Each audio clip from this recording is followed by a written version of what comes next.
Hello and welcome back welcome to the first day of our project. So let's get started.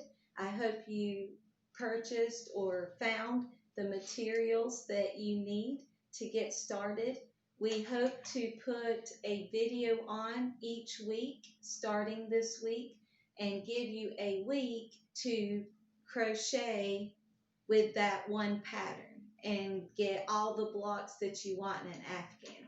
So if you would like to make your afghan wider and longer, then I would crochet 9 of each pattern. Okay. If you want to have it a little more narrow but keep the same length, then you're going to need 6 blocks, okay, with each pattern. So just to give you an idea, and we're giving you homework right off the bat. You have till next week in our next video to practice and get those 6 to 9 blocks finished. And remember, if you want to start with not the afghan, if that seems too big of a project, then get 100% cotton yarn and try this pattern as a dishcloth, because these things work great. The homemade dishcloth, handmade dishcloths work great. So, and then after you've made a dishcloth, if you say, I like this is not too bad, I want to start the afghan, then you can start, pick a color to make your afghan with of the acrylic yarn. I'll wait for, remember you need 2 crochet, you can use just 1 crochet hook. We're using 5.5 millimeter, but you can do 2, and I get to tell you why in just a minute as to why I have 2. And then don't forget your tape measure to see if it's 6 inches, and by 6 inches, that's really how many rows you're going to need to do, is to get it to 6 inches. And we did how many rows, do you remember? I think it was 24, but we'll write it in the description. We can write the pattern so that you can make sure you can also look at it instead of watching the video numerous times. All right, so I told you we're going to tell you some of our differences. You want to do a slip knot first? Do you do it different? All right, you need to make a slip knot. Try to do it this angle. So I wrap it around 2 fingers and then come up through and grab that piece and then pull. Is how I do the slip stitch, and or slip knot. Slip knot. And then put your crochet hook and pull one side that will tighten it. Now, when I do a slip knot, I do the 2 fingers too, but I actually put my crochet hook through the loop and catch the yarn and pull. So her knot might be easier. All right, now when you're going to chain, there's different ways to hold your yarn, but I hold the hook in my right hand and keep that. Now, I like to put the yarn so it's between my first and my index finger and my middle finger, and the rest wraps around the end of my hand. So you want to wrap it. Can you tell how to wrap it? You did that better than I did. Oh, to explain chaining, you're wrapping the yarn around the back of the crochet hook. And yes, it does make a difference. If you wrap it around the front, your chain will be, in a sense, upside down. So you have to, and it's for that way for every stitch. You always wrap from the back side around. So wrapping the yarn around the back of the hook and then pull through, starting with the slip knot. And then as you do it each time, that's called chaining. And each time you're adding to that chain. So you're going to start with a chain of 21. And if you are beginning crochet for the first time, you may have to practice just the chaining first, which is okay. Just remember perseverance it takes to learn something new at times. You might find it simple or you might find it tough. So for me, I picked it up pretty quickly, but for Jennifer, it took her some time practicing the chaining, which is fine. We're all unique. God made us all unique, and just keep persevering. Now I forgot how many I did, so I have to recount.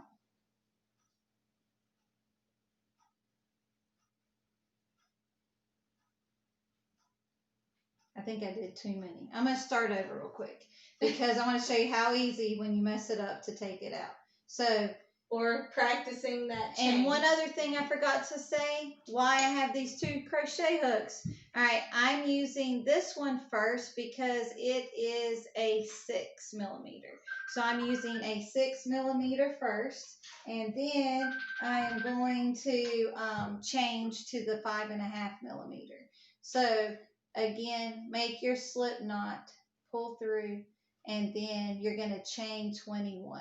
1, 2, 3, 4, 5. See how fast she can do it now? No pressure. I got stuck. And the reason why I use a larger crochet hook first when I'm chaining is because I can tend to get my chain too tight. And that will help you. This is my mom's trick to help you not get a starting chain too tight. If you get your starting chain too tight, that will also warp your block. Stop. Am I at 21? I wasn't counting, no. You might be doing it a third time. Nope, she was perfect. She was helping me count. We help each other out. All right, so you do want to make sure you count. That's highly important. All right, so now to start the first row. Now, this is the part that I have problems with. You're going in the first loop. Second chain. Actually, it's called the second chain. The first chain has the current loop I have on my hook in it. So I go from not the first one that my loop's in to my second one. And as you see, I changed my crochet hook to the smaller one. And then wrap outside. This is single crochets. Yeah. What were you going to say? Oh, these are single crochets. So I have 2 loops. I pull through both. You need to say that again. All right. I'm going to let Stephanie explain. She does better. So put your hook through the second chain and now the third chain on the row of chains, and then wrap around the back of the hook and pull through the chain.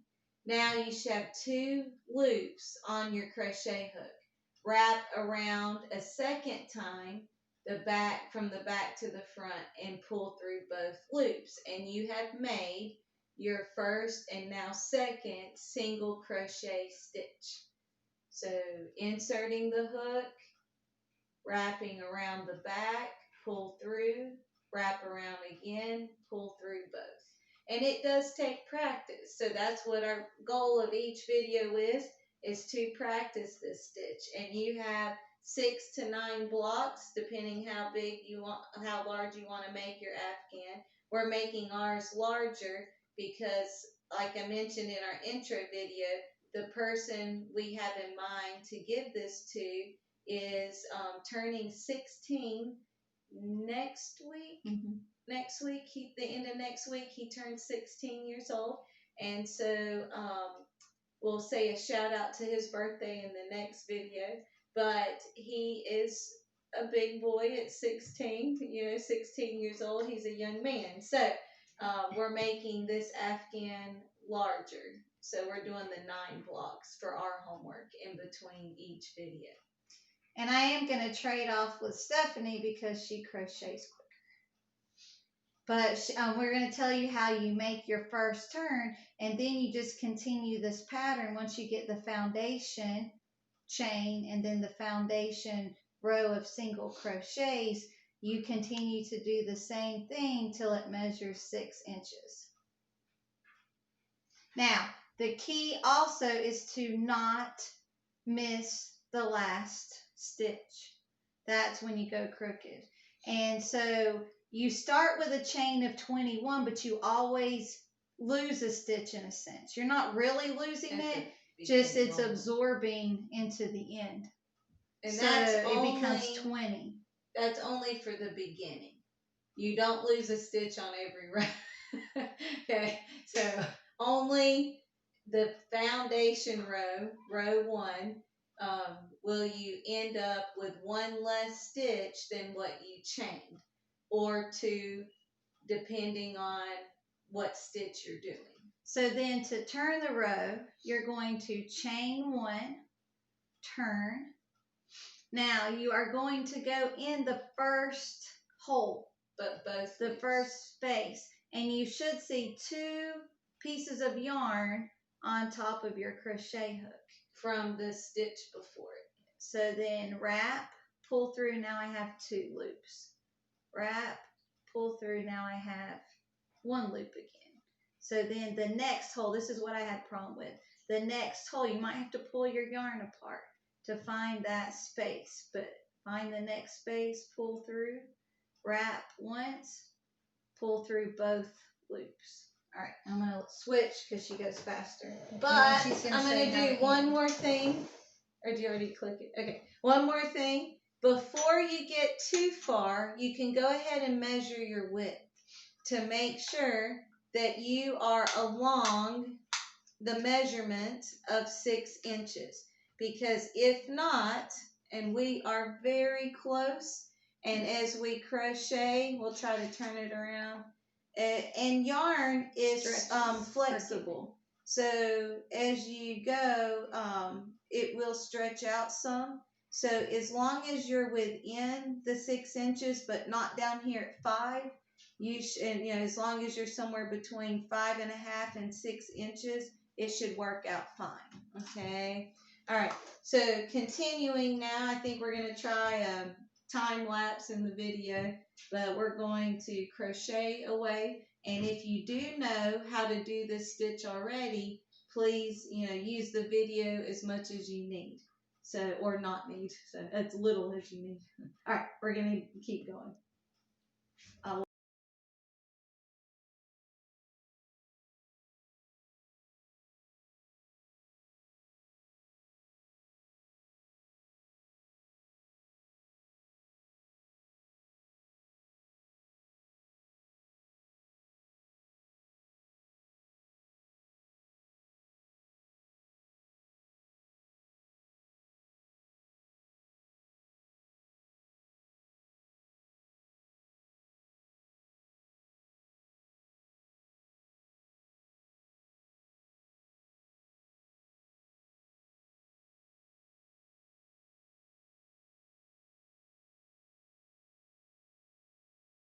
So here I am at row 24. So 24 rows in this first block pattern, single crochet pattern.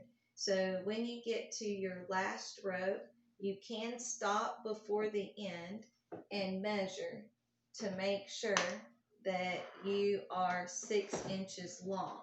So we know we're 6 inches wide. We measured that at the beginning, and then measure it so you're 6 inches long.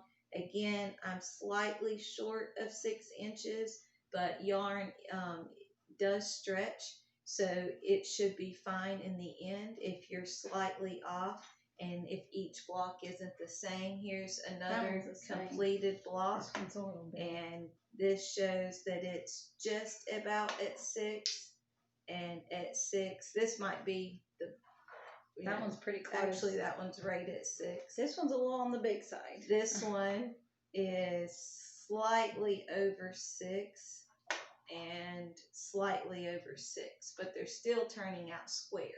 The main focus is that you have the same number of stitches, because when you crochet it together, if you don't have the same number of stitches, that'll be something you have to